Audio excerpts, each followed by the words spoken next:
आज भारतीय संविधान के महत्वपूर्ण क्वेश्चन देखेंगे। पहला चैप्टर में राज्य व्यवस्था एक परिचय, इसके महत्वपूर्ण ऑब्जेक्टिव क्वेश्चन देखते हैं। पहला क्वेश्चन है संसदीय लोकतंत्र वह है जहां। पहला ऑप्शन है जन सहभागिता और संप्रभुत्व वर्ग के शासन के बीच संतुलन होता है। यह संसदीय लोकतंत्र के संदर्भ में सत्य कथन है। कहता है सरकार जनता के प्रति नहीं बल्कि निर्वाचित प्रतिनिधियों के प्रति उत्तरदायित्व होते हैं। यह भी कथन सत्य है। कहता है संसदों को अपने निर्वाचन की ओर से विचार और कार्य करने का उत्तरदायित्व प्रत्यायोजित किया जाता है। यह भी कथन सत्य है। इसका राइट आंसर हो जाएगा ए नंबर। नेक्स्ट क्वेश्चन देखते हैं। 2 नंबर क्वेश्चन देखते हैं। कहता है निम्नलिखित में से कौन सी एक अध्यात्मात्मक प्रेसिडेंशियल स्वरूप की सरकार की विशेषता है। पहला ऑप्शन कहता है राष्ट्रपति विधायी निकाय का हिस्सा नहीं होता है, यानी कि ये प्रेसिडेंशियल स्वरूप का विशेषता है, यानी राइट आंसर हो जाएगा ए नंबर। नेक्स्ट क्वेश्चन देखते हैं।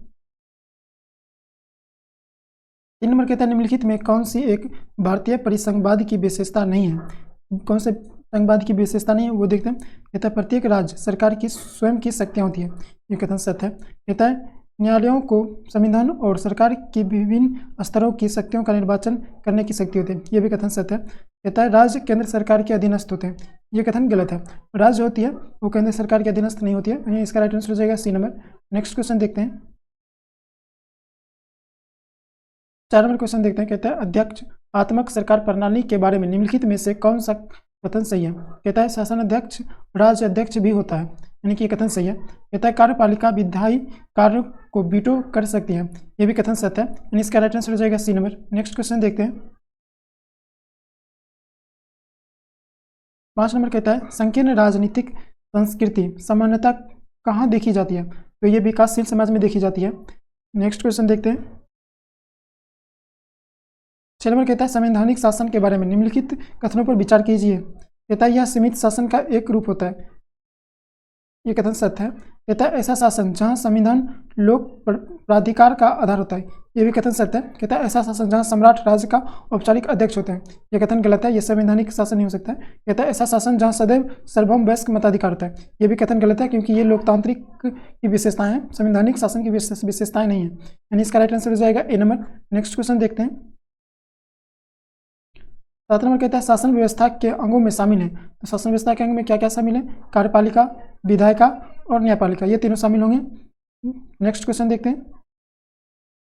8 नंबर कहता है निम्नलिखित कथनों पर विचार कीजिए। कहता है सार्वभौम वयस्क मताधिकार का अर्थ है कि देश के सभी वयस्क नागरिकों को वोट देने का अधिकार होता है।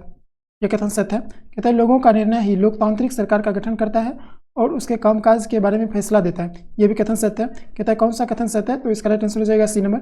नेक्स्ट क्वेश्चन देखते हैं। 9 नंबर क्वेश्चन देखते हैं। कहता है भारत की राज्य व्यवस्था के संदर्भ में निम्नलिखित कथनों पर विचार कीजिए। कहता है असत्य कथन कौन सा है। तो असत्य कथन देखेंगे कौन सा है। पहला कथन है राष्ट्रपति राष्ट्राध्यक्ष होता है और औपचारिक रूप से देश का सबसे बड़ा अधिकारी भी होता है। यह कथन सत्य है। कहता है प्रधानमंत्री सरकार का प्रमुख होता है और सरकार की ओर से अधिकांश अधिकारों का इस्तेमाल वही करता है, यानी यह भी कथन सत्य है। 3 नंबर कहता है मंत्रिपरिषद की नियुक्ति राष्ट्रपति द्वारा स्वेच्छा से की जाती है। मंत्रिपरिषद की जो नियुक्ति है वो प्रधानमंत्री के सलाह पे राष्ट्रपति करते हैं, यानी ये कथन गलत है। कहता है संसद केवल लोकसभा और राज्यसभा से मिलकर बनती है। संसद जो है वो लोकसभा, राज्यसभा और राष्ट्रपति से मिलकर बनती है, यानी ये भी कथन गलत है। इसका राइट आंसर हो जाएगा सी नंबर। नेक्स्ट क्वेश्चन देखते हैं। 10 नंबर क्वेश्चन देखते हैं। कहता है निम्नलिखित में कौन सा लोकतंत्र में सत्ता के 36 बंटवारे को निरूपित करता है। तो इसका राइट आंसर हो जाएगा ए नंबर कार्यपालिका, विधायिका और न्यायपालिका, ये 36 बंटवारे हैं सरकार की। नेक्स्ट क्वेश्चन देखते हैं।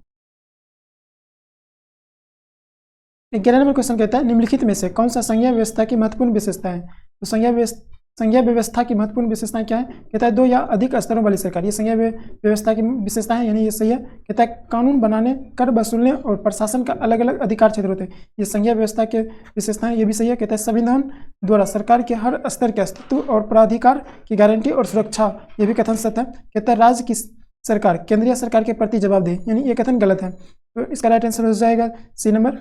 नेक्स्ट क्वेश्चन देखते हैं। 12 नंबर क्वेश्चन देखते हैं। कहता है उदारवाद के संबंध में निम्नलिखित कथनों पर विचार करें। कहता है उदारवादी व्यक्तिगत स्वतंत्रता को समानता जैसे अन्य मूल्यों से अधिक वरीयता देते हैं। ये कथन सत्य है। कहता है उदारवादी कल्याणकारी राज्य की भूमिका को स्वीकार करते हैं, ये भी कथन सत्य है। 3 नंबर कहता है उदारवाद के अनुसार सामाजिक और आर्थिक असमानताओं को कम करने वाले उपायों की जरूरत है, ये भी कथन सत्य है। इसका राइट आंसर हो जाएगा डी नंबर। नेक्स्ट क्वेश्चन देखते हैं। 13 नंबर क्वेश्चन देखते हैं। कहता है निम्नलिखित कथनों पर विचार करें और कहता है सत्य कथन कौन सा है वो देखना है। तो पहला कथन देखते हैं। कहता है पूर्वताई व्यवस्था द्वारा प्रत्यक्ष रूप से शासित राष्ट्र धर्मतांत्रिक राष्ट्र कहलाता है। धर्मतांत्रिक राष्ट्र अपनी श्रेणीबद्धता, उत्पीड़न और दूसरे धार्मिक समूह के सदस्यों को धार्मिक स्वतंत्रता न देने के लिए कुख्यात रहे हैं, यह कथन सत्य है। 2 नंबर कथन कहता है धर्म और राजसत्ता के बीच संबंध विच्छेद धर्मनिरपेक्ष राजसत्ता के लिए जरूरी है, मगर केवल यही पर्याप्त नहीं है। धर्मनिरपेक्ष राज्य को ऐसे सिद्धांतों और लक्ष्यों के लिए अवश्य प्रतिबद्ध होना चाहिए जो अंशतः ही सही और गैर धार्मिक प्रांतों से निकलते हों, यह भी कथन सत्य है। यानी इसका राइट आंसर हो जाएगा सी नंबर। नेक्स्ट क्वेश्चन देखते हैं। 14 नंबर क्वेश्चन कहता है निम्नलिखित कथनों पर विचार करें और सत्य कथन कौन सा वो देखेंगे। कहता है राजनीतिक समानता की आवश्यकता उन बाधाओं को दूर करने के लिए है जिन्हें दूर किए बिना लोगों का सरकार में अपनी बात रखने और उपलब्ध साधनों तक पहुंचना संभव नहीं होगा, यानी ये कथन सत्य है। 2 नंबर कहता है भारत में समान अवसरों के मद्देनजर एक विशेष समस्या सुविधाओं की कमी की वजह से नहीं बल्कि कुछ सामाजिक रीति रिवाजों के सामने आती है, यह भी कथन सत्य है। यानी इसका राइट आंसर हो जाएगा सी नंबर। नेक्स्ट क्वेश्चन देखते हैं। 15 नंबर क्वेश्चन देखते हैं। कहता है निम्नलिखित कथनों पर विचार करें और सत्य कथन कौन सा है वो देखें। तो पहला कहता है उदारवादियों का मानना है कि राजनीतिक, आर्थिक और सामाजिक असमानताएं एक दूसरे से अनिवार्यता जुड़ी होती हैं, ये कथन गलत है, ये समाजवादियों का विचार है। 2 नंबर कहता है समाजवादियों के अनुसार लोकतंत्र राजनीतिक समानता प्रदान करने में मददगार हो सकता है, लेकिन सामाजिक भिन्नताओं और आर्थिक असमानताओं के समाधान के लिए विविध राजनीतियों की खोज करना भी जरूरी है, ये कथन गलत है, ये उदारवादियों का विचार है। 3 नंबर कहता है उदारवादियों के लिए असमानता अपने आप में समस्या नहीं है, बल्कि ये केवल ऐसी अन्यायी और गहरी असमानताओं को सही समस्या मानते हैं जो लोगों को उनकी व्यक्तिगत क्षमताएं विकसित करने से रोकती है, ये उदारवादियों का विचार है, यानी ये कथन सत्य है। इसका राइट आंसर हो जाएगा डी नंबर। नेक्स्ट क्वेश्चन देखते हैं। 16 नंबर क्वेश्चन कहता है निम्नलिखित कथनों पर विचार करें। कहता है भारतीय संविधान सरकार की लोकहित कार्य करने हेतु अधिकार प्रदान करता है, ये कथन सत्य है। कहता है समाज की आकांक्षाओं व उनके लक्ष्य की अभिव्यक्ति को सुनिश्चित करने का दायित्व सरकार का होता है, ये भी कथन सत्य है। कहता है सत्य कथन कौन सा है, यानी इसका राइट आंसर हो जाएगा सी नंबर। नेक्स्ट क्वेश्चन देखते हैं। 17 नंबर क्वेश्चन देखते हैं। कहता है कथन ए कठोर संविधान परिवर्तन के दबाव में नष्ट हो जाते हैं। यदि संविधान अत्यधिक लचीला है तो वह समाज को सुरक्षा और पहचान नहीं दे पाएगा, यानी ये नंबर कथन सही है। कहता है सफल संविधान प्रमुख मूल्यों की रक्षा करने और नई परिस्थितियों के अनुसार स्वयं को ढालने में संतुलन रखते हैं। कारण ये दिया हुआ, ये कारण भी सत्य है। कहता है नीचे दिए गए कूट की सहायता से सही उत्तर का चयन कीजिए। देखते हैं, पहला ऑप्शन है ए और आर दोनों सही हैं तथा आर ए की सही व्याख्या करता है, ये सही व्याख्या नहीं करता है, यानी ये नहीं होगा। कहता है ए और आर दोनों सही हैं तथा आर ए की सही व्याख्या नहीं करता है, यानी इसका राइट आंसर हो जाएगा बी नंबर। नेक्स्ट क्वेश्चन देखते हैं।